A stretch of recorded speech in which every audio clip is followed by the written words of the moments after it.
ഇന്ന് ഞങ്ങളുടെ മലപ്പുറം ജില്ലയിൽ റെഡ് അലർട്ട് ആയത് കാരണം കൊണ്ട് തന്നെ സ്കൂളുകൾക്കും കോളേജുകൾക്കൊക്കെ അവധിയായിരുന്നു. പക്ഷേ വിചാരിച്ച പോലെയുള്ള മഴയൊന്നും ഇന്ന് പെയ്തിട്ടുണ്ടായിരുന്നില്ല കേട്ടോ. അപ്പം ഞങ്ങൾ രാവിലെ തന്നെ ഇന്ന് അമ്പലത്തിൽ പോയിട്ടുണ്ട്. അമ്പലത്തിൽ നിന്ന് ഒരു വിശേഷമുണ്ട് കേട്ടോ.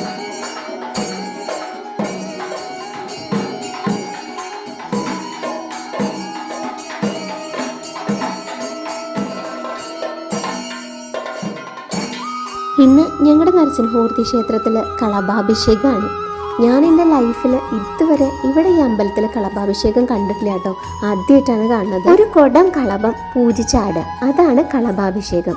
ഇനി അതിൻ്റെ ഫലം എന്താണ്, അതുകൊണ്ട് ദേവന് കിട്ടുന്ന ഗുണം എന്താണ്, നമുക്ക് കിട്ടുന്ന ഗുണം എന്താണ്, അതൊക്കെ അറിയൂ. അഷ്ടഗന്ധവും പനിനീരും ചേർത്ത വെള്ളത്തിൽ ചന്ദനമുട്ടി തലേന്ന് തന്നെ ഇട്ട് വെച്ചിട്ട് കുതിർത്ത് ആ വെള്ളം മാറ്റി വീണ്ടും അതേ പ്രകാരം എടുത്ത വെള്ളത്തിൽ പച്ചക്കർപ്പൂരവും കുങ്കുമപ്പൂവും ഒക്കെ ചേർത്ത് കുഴമ്പ് പരുവത്തിൽ അരച്ചെടുക്കുന്ന ഔഷധക്കൂട്ടാണ് കളഭം. ചില സ്ഥലങ്ങളിലൊക്കെ ഗോരോചനവും കസ്തൂരിയും ഒക്കെ ചേർക്കൂത്ര. വെറുതെ ഒന്ന് ചന്ദനം ചേർത്തിയാൽ തന്നെ ഭഗവാനത് വലിയ സന്തോഷാത്രേ.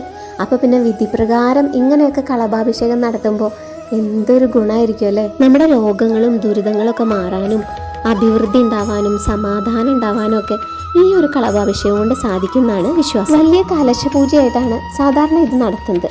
അതുകൊണ്ട് തന്നെ പൂജാ സമയത്ത് വാദ്യമേളങ്ങളൊക്കെ പതിവുള്ളതാണ് കേട്ടോ. ഇത് വിശേഷാൽ പൂജ ആയതുകൊണ്ട് തന്നെ തന്ത്രിയാണ് ഇത് നടത്തുന്നത്. ഈ കളഭാഭിഷേകം കൊണ്ട് ബിംബത്തിന്റെ താപം നിയന്ത്രിക്കുക എന്നും കൂടെ ഒരു ഉദ്ദേശമുണ്ട് കേട്ടോ. ഇന്ന് ലീവായിരുന്നു കൊണ്ട് തന്നെ കുറെ പേർക്ക് ഇത് കാണാനും അതിൽ പങ്കെടുക്കാനും ഒക്കെ സാധിച്ചിട്ടുണ്ടായിരുന്നു കേട്ടോ.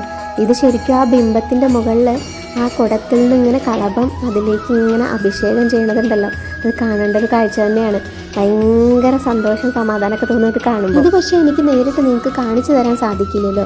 അതുകൊണ്ട് തന്നെ എവിടെയെങ്കിലും കളഭാഭിഷേകം എന്ന് കേട്ടിട്ടുണ്ടെങ്കിൽ ഒന്ന് പോയി കാണാൻ ശ്രമിച്ചോളൂ. ഇഡ്ഡലിയും സാമ്പാറും ചട്നിയും ഒക്കെ ആയിട്ട് അമ്പലത്തിൽ തന്നെ ഭക്ഷണം ഉണ്ടായിരുന്നു. മഴയാണെങ്കിലോ റെഡ് അലർട്ട് അല്ലേ, പെയ്തല്ലേ പറ്റൂ എന്നുള്ള രീതിക്ക് ഇടയ്ക്കിടെ വന്നിട്ട് ഒരു ഒളിച്ചുകളി നടത്തുന്നുണ്ടായിരുന്നു. ഇതുപോലത്തെ ഇടവഴികളൊക്കെ നിങ്ങളുടെ നാട്ടിൽ ഇപ്പോഴും ഉണ്ടോ?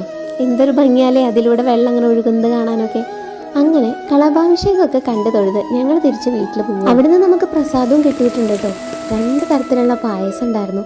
പിന്നെ ഇതിൻ്റെ മെയിൻ പ്രസാദം എന്ന് പറയുന്നത് കളഭം തന്നെയാണ്. എന്താണ് ഈ കളഭത്തിൻ്റെ സുഖവും സുഗന്ധവും ഒക്കെ എന്നുള്ളത് നേരിട്ട് അനുഭവിച്ചറിയേണ്ട ഒരു കാര്യം തന്നെയാണ്. അത് ഞങ്ങൾക്ക് മനസ്സിലായത് നെറ്റിയിൽ തൊട്ട് നോക്കിയപ്പോൾ തന്നെയാണ്.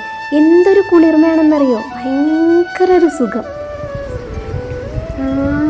അതാ ഞാൻ പറഞ്ഞു, നല്ല മണം തന്നെ ഈ ചന്ദ്രത്തിന് ഇതാണ് മണം.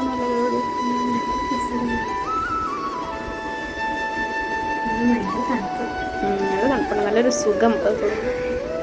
അപ്പോൾ ഇത്രയൊക്കെയാണ് കേട്ടോ ഇന്നത്തെ കളഭാഭിഷേകത്തിൻ്റെ വിശേഷം.